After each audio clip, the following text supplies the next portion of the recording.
Pakistan's role as a mediator in one of the world's most sensitive conflicts is now entering a critical phase. The world's foreign ministry says the United States and Iran are discussing, through Islamabad, the possibility of a second round of negotiations as a fragile ceasefire between the two sides edges closer to its expiry. Brokered by Pakistan on April 8th, halted weeks of fighting in the Gulf region, but it is set to expire on April 22nd, and diplomats say time is running out to turn it into a lasting agreement. At a briefing in Islamabad, Foreign Ministry spokesman Tahir Andrabi confirmed that discussions are underway about another meeting between American and Iranian negotiators. He said Pakistan is facilitating the contacts, but the details of the next round, including the date, size of delegations and participants, will ultimately be decided by the two sides. Andrabi described the first round of talks held in Islamabad earlier this month as inconclusive but constructive, saying there was neither a breakthrough nor a breakdown. He also confirmed that Iran's nuclear program remains one of the central issues in the negotiations, although he declined to share further details.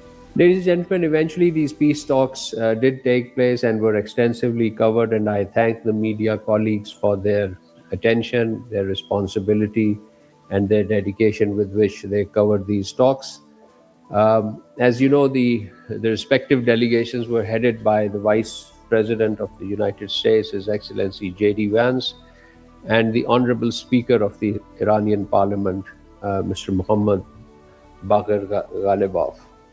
They were in Pakistan from 11th to 12th of April. Before embarking on peace talks, the two delegations called on the Prime Minister Mohammad Shehbaz Sharif separately. We issued brief press readouts of these meetings. The talks continued for 21 hours. That is the duration of actual negotiation. Overall, the process continued for well above 30 hours if you count the movement of the delegations, the momentary breaks for meals and coffees and so on. So as such, the entire negotiation process was intensive and extensive, both in terms of scope and timelines. The Deputy Prime Minister and Foreign Minister, along with the Chief of Defense Forces and the Chief of Army Staff, helped mediate several rounds of intense and constructive negotiations.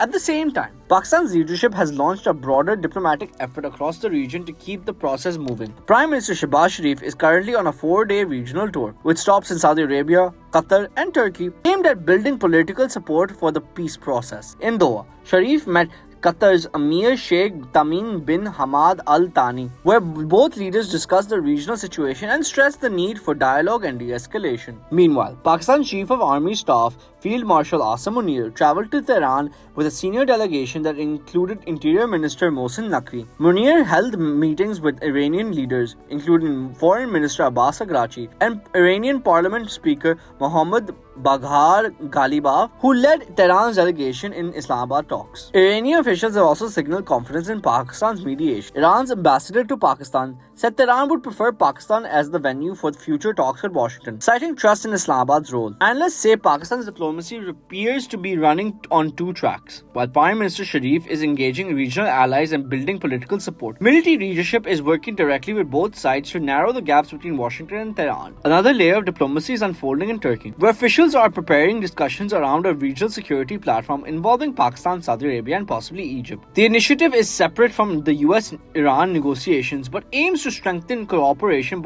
on broader regional stability. Despite these diplomatic efforts, the ceasefire itself is under increasing strain. The United States has maintained a naval blockade on Iranian ports, and US Central Command says several ships linked to Iran have already been turned away. At the same time, tensions remain high over the Strait of Hormuz, a critical shipping route that carries roughly 1/5 of the world's oil supply. Iran has restricted passage through the waterway since the start of the conflict, while the United States has imposed its own maritime controls targeting Iran-linked vessels. Another dispute complicating negotiations involves Lebanon, where Iran insists that the ongoing Israeli military operations must be addressed as a part of any broader agreement. Washington has so far treated the Lebanon situation as separate from the US-Iran negotiation. Diplomats say these issues, including the nuclear program, regional conflicts, and maritime security, remain the biggest obstacle to a deal. Still, both sides have signaled cautious optimism. The White House says further negotiations could very likely take place in Islamabad, while Iranian officials say messages have continued to be exchanged through Pakistan since the first round of talks. Meanwhile, US President Donald Trump said the talks could resume within 2 days and that Washington was more inclined to go to Pakistan. For Islamabad, the coming days may determine whether its diplomatic effort evolves into a lasting peace process or shifts back to crisis management if the ceasefire begins to unravel.